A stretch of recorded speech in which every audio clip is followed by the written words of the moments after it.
But when it comes to reviving the policy of separating families from their children at the border, we're actually reviving it. It's That's what I want to ask you. President Biden didn't follow the law.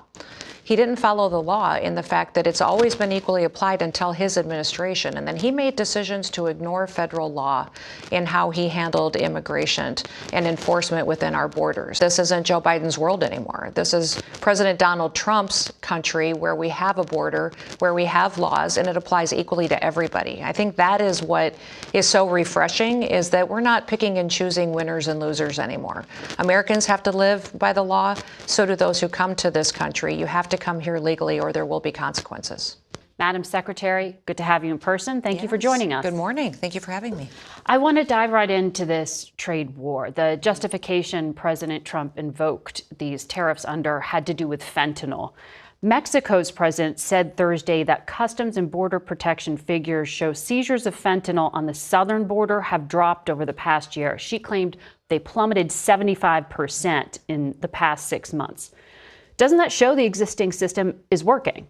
We've seen incredible progress as far as what we've been able to stop at the southern border since President Trump has taken office. And I think that progress can be built on. These partnerships that we have in going after traffickers, cartels, the drug trade, and also human trafficking can be even stronger and built on in the future. That's one of the things we've been asking for, in specific to the Mexican government, is how can we work better together to make sure we not only have the enforcement mission at the border, but south of the border, and make sure we're going after these cartels. You've seen the president name them as terrorist organizations, and Canada just recently is starting to allow us to access some of their criminal background histories that we need in order to know who's coming across our border and what they're bringing. So because of his strong stance on tariffs, we're seeing them wanting to be better partners with us to keep our people safe. So Canada's prime minister said it's totally false to claim Canada's unwilling to fight fentanyl. You just indicated they're willing to do more here. He pointed to CBP data that showed a 97% drop in fentanyl seizures from January compared to December, a near zero low, he said. Yeah, is the data accurate? The data is getting better. And I would say in the conversations that I've had this week with Canadian officials, they were hoping to avoid the tariffs and had a lot of conversations, but not a lot of action. So this is the hope, is that the fact that President Trump has said something and now has enforced consequences, we really are hoping for even better partnerships. We need access to their criminal background system so that we know when someone crosses that northern border, who they are, why they're in our country, and who they may be partnering with. We also need them to work with us on identifying packages, technology investments. Canada has said they will do that. We just want to see them actually do it. In the past, promises have been made by both Mexico and Canada that they didn't follow through on. Their naming of a fentanyl czar in Canada is important. That's great. Now let's see really what happens. President Trump's been strong, and I think that's why you've seen the data going our direction.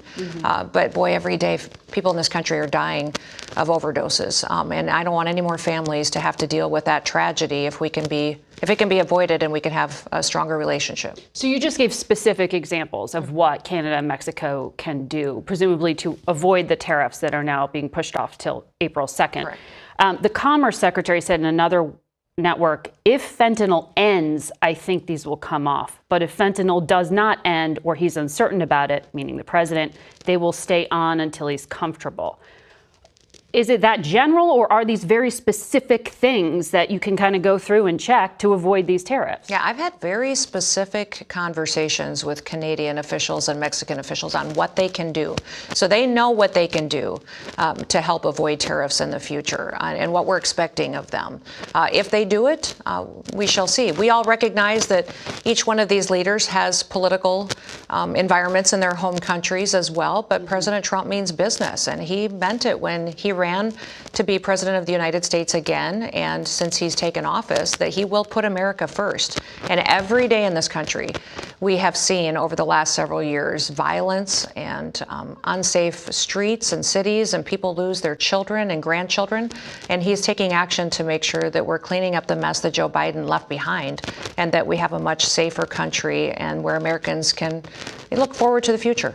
So this is not just leverage to get a better free trade deal. This is not just because President Trump truly believes that tariffs are the heart of his economic policy. Right. you're saying this really is about fentanyl? It really is about fentanyl. It really is. And I think the president obviously wants a strong economy, obviously wants better trade deals as well. But this is about fentanyl and what we can do to stop the cartels from partnering with Chinese officials, laundering money, and bringing a poison into our country that is specifically designed to kill the next generation.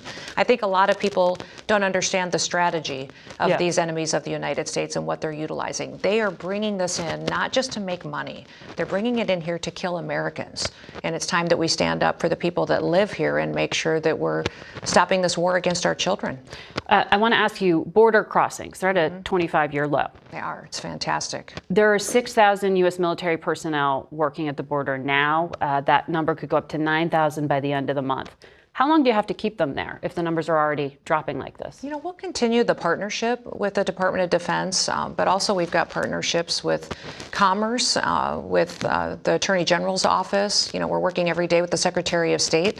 We'll keep them there until that border is completely secure, and we see all-time record lows of encounters. Our Border Patrol is doing fantastic work, but we're going to keep them there till the whole world gets the message that this isn't Joe Biden's world anymore. This is President Donald Trump's country, where we have a border, where we have laws, and it applies equally to everybody. I think that is what is so refreshing, is that we're not picking and choosing winners and losers anymore. Americans have to live by the law. So do those who come to this country. You have to come here legally, or there will be consequences. Let me ask you about what's happening internally when it comes to, migration. The administration has revived this policy of detaining migrant families, parents with children, in ICE detention centers. Bush did it, Obama did it, Biden did not. Have you seen these Texas facilities where children are being held with their parents? Are you comfortable with it personally? We've got detention facilities across the country, and there's specific ones that are built specifically for families if they are detained. But remember, everybody has an option.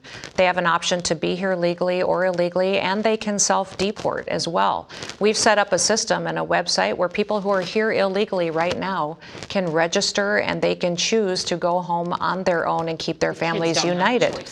Well, the kids do have a choice. If they have parents, they make a choice to keep their families together if they want to, or not. If parents make a decision to leave their children behind, then that's a choice that they made as a family. And we need to remember that when Americans break the law and they have consequences or face a situation, they're separated from their families too. I don't believe we should prioritize people from other countries above Americans. But when it comes to reviving the policy of separating families from their children at the border, we're actually reviving it. That's what I want to ask you. President Biden didn't follow the law. He didn't follow the law in the fact that it's always been equally applied until his administration. And then he made decisions to ignore federal law in how he handled immigration and enforcement within our borders. And so today we're expanding our team at ICE, and we're going to have an acting director in Todd Lyons, who has a long history with Tom Homan. They have worked together to build on these enforcement operations. We're also naming a deputy secretary in Madison Sheehan that was going to be another expansion of this team. They've done incredible work cleaning up our communities and making them safer. Adding more people to the team with Todd and with Madison is going to allow us to partner with local law enforcement officials to make sure that we truly are following through on enforcing the law. And if you break our law, then there's going to be consequences. So you want the number of deportations to tick up? I do, absolutely. But people, remember, they have an option to go home on their own. Yeah. We are giving them that opportunity to do that, and we will help facilitate that. And if they don't, and they end up coming into our enforcement opportunities that we have in front of us, they may never get the chance to come back. So people need to remember, if they self-deport, they will have an opportunity to come back to this country legally. But you have a capacity issue right now in terms of just beds to put people in when you detain them. Are you going to open up military facilities like Fort Bliss? There is, yes, a plan to use the facilities at Fort Bliss for detention facilities, but also we need to remember to ask, Congress needs to continue through with funding that this administration has asked for. We clearly have a CR discussion in front of us this week. We have a reconciliation discussion. That reconciliation bill needs to happen. We have just weeks before we are out of the funds to continue the operations that we have. And even everywhere I've been in this country out there, looking at what President Trump has done on immigration and border enforcement, the people that I meet are saying thank you. thank you for getting these terrorists out of the country. He has deported, in just 1 month, have you deported 22 terrorists? known and terrorists on the terrorist watch list are out of this country now. We have almost 700 gang members that have been deported out of the country in just a month. And which have been redefined as foreign terrorist organizations well, by the Trump administration. 281 specific TDA members, which we know are the worst of the worst, have been taken out of this country. So everyone that has a story like Laken Riley's family or Jocelyn's family, they're extremely grateful that that won't be perpetuated amongst other families in other states. I want to ask you, you said that you have found leakers within DHS and you're going to prosecute them. Back on February 9th, you tweeted, "The FBI is so corrupt. We will work with any and every agency to stop leaks." Were you wrong then to blame the FBI if the leaks were from within DHS? No, I think there's leakers all over throughout this government.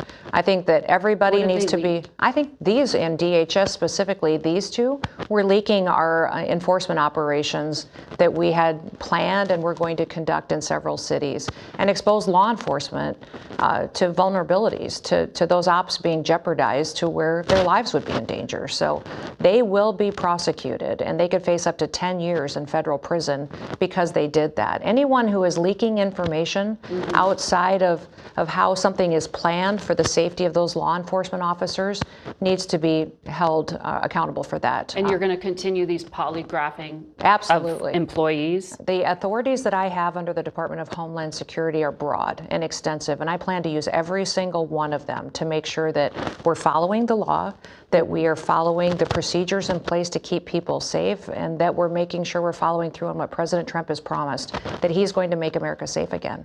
Madam Secretary, thank you for your time today.